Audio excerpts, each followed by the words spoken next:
Welcome to Running the Table, the podcast where we run through everything on the table in the world of sports.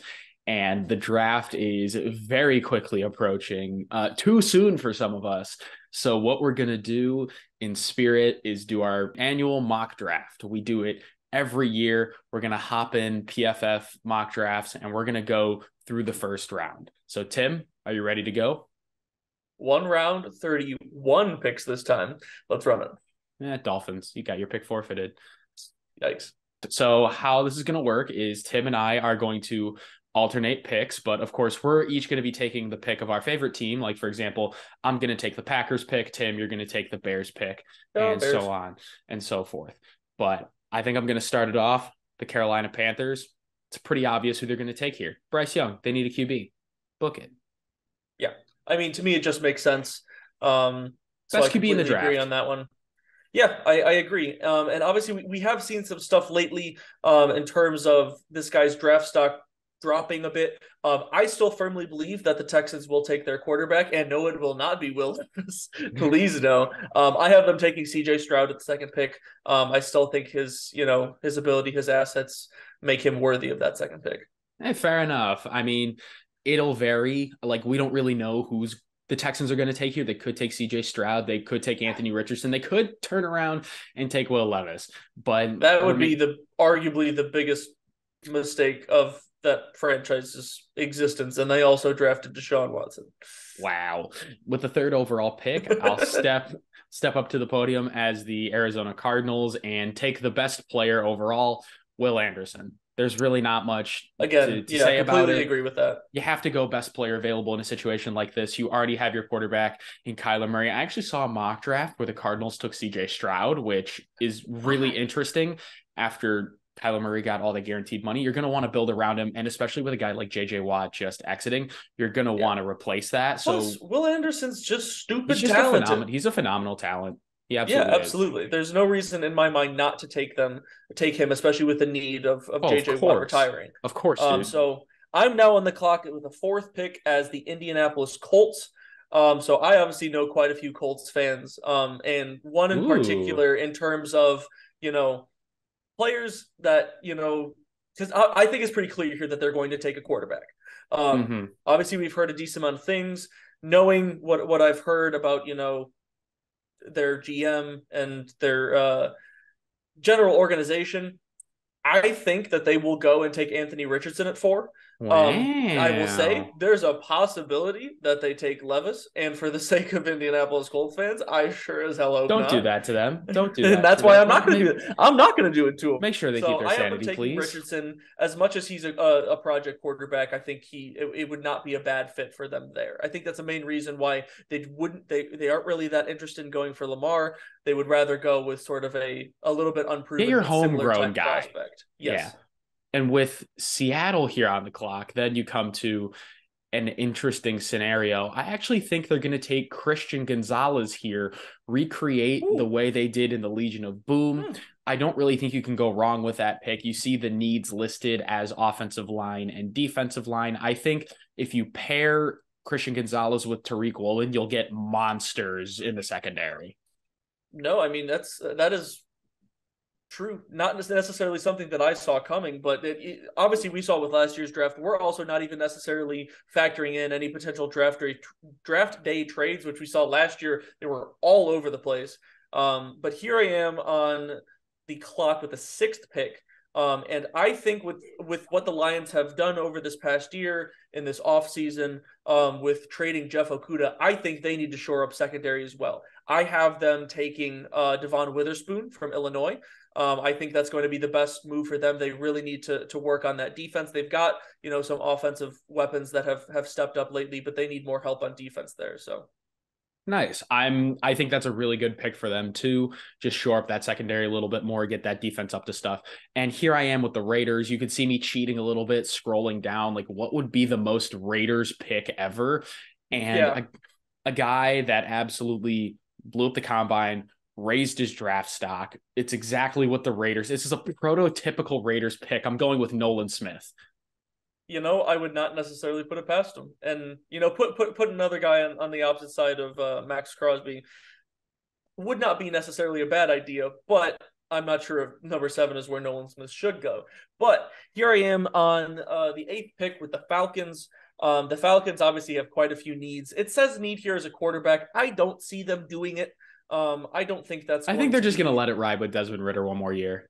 For the moment, I think that's going to be the case. I feel like they have better options in terms of what they could try to build here. I have them taking a guy who you might actually have to scroll down a little bit.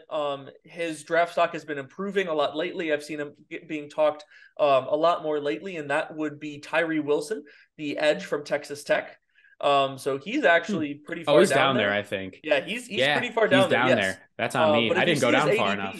His ADP is at 10.9. He's been talked about a lot more lately, and I feel like that's a guy that they could try to use to get some more edge rush. See, Tim, now you're on the clock with the 9th overall pick with the Bears. So I'm going to take the Eagles pick at 10 just to kind of keep this moving. Tim, who are the Bears taking at 9th overall? You obviously make that trade back. Yes, make that trade back. No so what are you going to do? There's no reason in my mind that they would not go offensive line here. We know they desperately need the help. And if Peter Skoronski is not off the board, I see no reason why they would not take him. I've seen, a couple of, you could either take Peter Skoronski. I've seen people talking about Paris Johnson Jr., but I think if Skoronski's on the board, there's no reason they don't take him. I view him as the most talented and best tackle in the draft. So that's who I think they should take. Yeah, I mean, there's no reason for it. Local guy, Northwestern, and you want to protect Justin Fields, which, trust me, the way he runs needs all the protection in the world that he can get. But here with the Philadelphia Eagles, there are some rumors about the Eagles potentially trading for Derrick Henry, what they're going to do at the running back position. Wild. It would Can you imagine if they make another draft day trade for like a, borderline superstar? That would be... Yeah, if they traded 10 to Tennessee for Derrick Henry or some other stuff, I don't know. That'd be wild. That would be wild, but it's not the direction I'm going to go in. I'm going to stick with the running back theme and take Bijan Robinson 10th overall for Philadelphia. If they take him, wow. Talk about that would be an electric offense. Stacked offense. That would be a stacked offense. You got like Hurts, Brown, Smith, and then you add Bijan in there, especially with the running back room that they already have, like with Rashad Penny, Kenny Gainwell, and Boston Scott. That's going to be nasty. So with the 11th overall, is it bouncing back to me, or are you going with the 11th? I'm taking it. Okay, gotcha. Because we just made the trade for 9 and 10. I'll stick with that's what I figured. Yeah. Yerp. So the needs are clearly listed as wide receiver and offensive line. I think it makes sense for Tennessee here, with how poorly their offensive line played at times, to take Paris Johnson Jr. He's right up there as one of the best in the class alongside Peter Skoronski. So I think this makes a lot of sense. Just a blindside blocker for whoever you want playing quarterback. Absolutely. I mean, their offensive line definitely needs improvement. And as much as their wide receivers are definitely in need as well, I feel like that offensive line is going to be huge for them, especially with Derrick Henry. If you want to get the most out of him, build up your O-line. So the Texans at pick 12, they clearly also have a lot of needs, but up at the beginning of the draft, we see that they've taken their quarterback, according to us, which, I mean, is going to happen. There's no way it doesn't. So they have... Who else? Us. Your extras over here. But in terms of, ways they could go, I think this is the best opportunity for them to start, building their new era of offense around their rookie quarterback, whoever it may be. So I have them taking Jackson Smith-Njigba as the wide receiver to, their young wide receiver of the future to pair up with. And here's the thing, if they pair up Smith-Njigba with CJ Stroud, I mean, that would be pretty interesting. You've seen that sort of concept work with Joe Burrow and Ja'Marr Chase. And Ja'Marr Chase. What's his face? Ja'Marr Chase. Yeah, what's that guy? And that's totally fine, because at Green Bay's pick at 13, the pick just recently acquired in the Rodgers trade, this is awesome because we're going to stick with the Packers trends. We're not taking Jackson Let's Smith. Be realistic here. Yeah, we're not taking Jackson Smith-Njigba because he's already gone in this mock draft. We're not taking Dalton Kincaid because, God, no, please don't take a first-round tight end. Jalen Carter's still here. We have to take him. Yeah. We have to shore up that defense. With the defense that the Packers already have, getting just the trend of getting Georgia defenders that the Packers have followed for the last however many years. We've taken three Georgia defenders already: Eric Stokes, Devontae Wyatt, and Quay Walker. So why not take another one in Jalen Carter? That should make an impact right away. They're dogs, that's for sure. Mm-hmm. Yeah, I mean, here's the thing. If Jalen Carter, obviously we've seen some stuff about him, but if he falls to 13, I don't think there's any way that he doesn't fall off the board there, especially with the Packers' history. But then we've got the Patriots at pick 14. They also have, quite a few interesting needs here. But I personally think that something big for them is improving their offensive line. So I have got them taking Broderick Jones. No, they're not taking Will Levis. Don't even think about it. But I think is it Broderick? Broderick Jones. Broderick Jones. That's what it is. But yeah, I think Broderick Jones would be a very solid pick for them to work on that offensive line and actually build. Broderick Jones do be a bro though. He is a bro. He do be a bro. And we got the Jets. The Jets with a trade back. They traded back to. So they moved back 2 slots, but here's the thing: will it change much in what they would have picked anyway? Probably not. Here's the thing: I don't think so. You took Broderick Jones, which kind of throws a wrinkle in the Jets' plans because because I think that would be the logical pick for them. However, Darnell Wright is also still available, so that's what I'm going to go, because if you trade tackle for is still the biggest need for them. If you go for Aaron Rodgers, you will want to protect him. That simple. Absolutely. All right, then we've got the Football Commanders, and the more you wiggle the mouse over Will Levis, the less I want to pick him. Why? They need a quarterback. Honestly, it would be a Commander's thing to take Levis. Let Will Levis compete with Sam Howell. See, I personally don't believe Will Levis will go in the first round or maybe even the second round at all. So I will let you know right now, I ain't picking him. Jeez. I see him in being sort of a Malik Willis situation where there's a lot of, hype and talk around him and he just keeps dropping. I could be very wrong. Some team might take a chance on him, but I have the Commanders actually going the route of shoring up defense and working on the secondary. So I have them taking Joey Porter Jr. out of Penn State. I think it would be a good option for them to continue working on their secondary and get more lockdown guys. So I think it would be a decent pick for him, even though it's not necessarily specifically listed as a need. Right. With Pittsburgh, defensive back is listed as a need, and if Joey Porter didn't go 16th, he'd go 17th, but they're just going to go with the next best. Deonte Banks out of Maryland. I had the exact same. Yeah. I think it just makes sense for them. They need the corner help as well. Then we have the Lions on the clock at the 18th. Again. Yes, they are here again. Who'd we have them pick earlier? I think pretty sure I picked them too, but I can't even remember. Select Devin Witherspoon. Yes, to work on the secondary. So now that you've worked on the secondary a bit, a big hole. They do have a good amount of weapons now on the offensive side of the ball, but a big hole in that offense would be their tight end. Quarterback, draft Will Levis. No, I have them taking Dalton Kincaid. Because I think that would be a pretty Lions thing to do, and I think they do need a tight end to fill the gap that TJ Hawkinson left. So I feel like that would not be a bad option for them. So Tim, at 19, I'm very happy that I have the Buccaneers pick, because I'll let you make this selection for me, because I know who I'm taking. I'm going to see if you can guess who I'm going to take.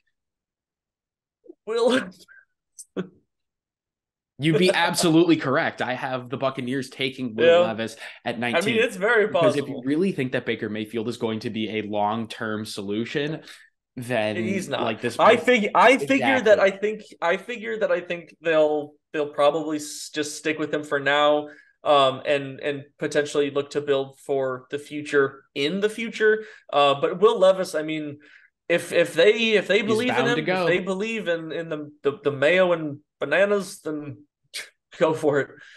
Hey, they dealt with Tom Brady and all of his stuff. They dealt with Jameis Winston and all of his stuff. And now they're going to deal with Baker Mayfield. It only makes sense that the Buccaneers would have to deal with Will Levis. Yeah, this is very true. I have the Seahawks here at pick 20. I think they could go a multitude of ways, but one of their big holes, as it's listed there, is defensive line. Now, I'm going to be honest, I might need you to help me here on this guy's name. You're looking at him. I can't. Is it Kalijah Kancey? Okay, Kalijah Kancey. Obviously, I think he'd be a pretty solid pick for them. They need help at that defensive line. And at pick 20, I feel like that's perfectly a good place for him to fall off the board. So at 21, the Chargers, The Chargers are so interesting. they're looking to take that next step. I think this pick is actually pretty obvious given that Dalton Kincaid went a few picks earlier. They need more help for Justin Herbert. Give him another weapon alongside Eckler, Allen, Williams, whoever want. Take Michael Mayer because that's kind of the missing element on the field. If you could pair Michael Mayer alongside all of those weapons, I think you can make that offense really hum. Yeah, that's true. And they have, made it work with, Gerald Everett and at least one other. I believe they've Donald Parham Jr. as well. But in terms of, playmakers, yeah, they're going to take Michael Mayer. They could definitely go for a much younger, more useful tight end, maybe. But now we have the Baltimore Ravens. And what do the Baltimore Ravens do here? Do they try to salvage? Yeah, do they try to salvage Lamar and be like, here's where we're gonna take our wide receiver? No, they're not doing it. It's Baltimore. They're not same as the Packers. They just don't draft receivers. They're just not going to do it. So here I have them taking Myles Murphy, the edge from Clemson. I feel like they obviously could use the edge help, and they're not going to make the smart decision of taking a receiver. So what else are they going to do? Yeah, it makes a lot of sense. And gosh, it sucks that I have the Vikings pick because I don't know. There's you don't want to help them? Yeah, there's something about the Vikings that I don't like, and I don't really want to help them. But since I'm obligated to here, I'm going to take Jordan Addison because you need that second elite wide receiver to pair alongside Justin Jefferson. And KJ Osborne's really good, but you lose Adam Thielen, and if Jordan Addison steps up or KJ Osborne, one of the two steps up, and you get that really elite 1-2 punch out wide, then I think that could bode really well for your offense. Yeah, for sure. Then we've got the Jaguars, obviously a team who had significant improvement last year. They did end up getting Trayvon Walker at the number 1 overall pick. He played pretty well. I'm not sure if I would call it, like number 1 pick worthy. But I actually think that they're going to go right back to the edge position and take Lucas Van Ness out of Iowa. I think they could use him throwing on the other side. I know you have 2 young edge rushers for the future that you continue to try to grow and build into a monster to return Jacksonville to the Saxonville that it once was. Now up next with 25, the Giants. This could be really interesting because I'm looking at Quentin Johnston here, and do they really have a standout number 1 wide receiver? I would argue no. And considering you signed Daniel Jones to a bag and a half, give him a weapon. It makes all the sense in the world. Why not give him a weapon? Let's do it. Quentin Johnston to the Giants. I completely agree. Yes, and then we have America's the team. Cowboys. Yes. America's blurb. They're a little bit interesting here. Russia's team? Sure, maybe. Who knows? Obviously, they have a need as a running back, but with Bijan Robinson off the board, I really don't see Jahmyr Gibbs coming off this early. He could. He definitely could, but I don't see it happening. I actually see them going and trying to shore up more of their secondary and taking Emmanuel Forbes here and continuing to try to work on shoring up the secondary because in theory, the only other pick that I feel like I could have gone with was going Will McDonald, but they already do have theoretically speaking, you could. You could, but I think it's probably more important for them to go and try to get more weapons for the secondary. See, now I'm just scrolling down, seeing who's still available. Yeah. And this is exactly what I was looking for with Buffalo. You need an interior defensive lineman. Brian Breesy's still here. They're going to take him. Yeah, no, I completely agree. There's, that makes sense for them. They definitely need that defensive interior. Now we have the Bengals. Cincinnati. It's a little bit interesting. What are you going to do with Cincinnati? Yeah, because I personally here, I did not have Michael Mayer off the board yet, so I had Michael Mayer fall into the Bengals. But I personally think Darnell Washington is still available if you want to just jump to the next. I was thinking about jumping to the next because I really do think Darnell Washington is still a very talented tight end. And I feel like that's definitely a big need for the Bengals, obviously, especially after they lost CJ Uzama. So why not draft another tight end for the future? You go Book with it whoever's there, and Darnell Washington fell to him. So at 29 with the Saints. the This could be an Saints. interesting pick because there's so many ways you can go, especially when Yeah, you're in that transition phase of like from contention to just kind of like the middle of the pack they're just trying. kind of riding the wave now, it seems. Yeah, it seems like they're just trying to put something together. And I can see them taking Maisie Smith. Just build up because they lost a lot of defense in free agency, a lot of defense to some NFC South rivals. So I think the best way to go is to build right back up. Yeah, I completely agree. So I end up here at pick 30 with the Philadelphia Eagles. And I don't know about you, but this seems blatantly obvious to me. Um, Obviously, with them losing CJ Gardner Johnson, you have Brian Branch, who has now fallen to the 30th pick. I feel like that's a no-brainer in terms of drafting that, replacement there. So to me, it makes perfect sense. And we're not doing the Chiefs apparently. What? Will McDonald. Hey, with the 31st pick, it seems like they did it for me, taking Will Hey, McDonald.